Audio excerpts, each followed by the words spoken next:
Hey kids, did you know plants don't eat food like us?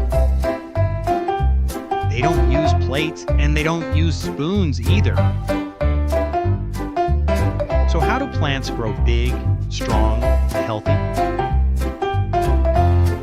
Let's discover the magic of photosynthesis.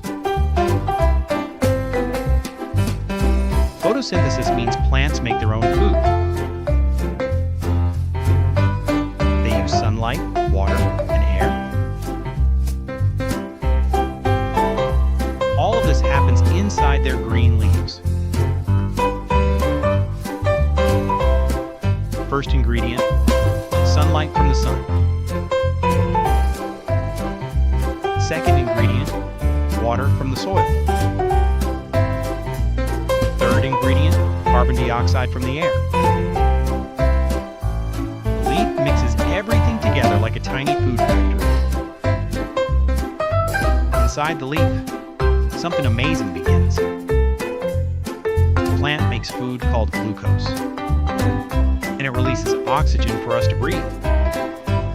So yes, plants help keep us alive. Without photosynthesis, plants could not grow. Animals and humans would not have food or oxygen. Photosynthesis supports all life on Earth. Can you name the 3 things plants need to make food? Remember, every plant is a tiny food factory. Nature is amazing.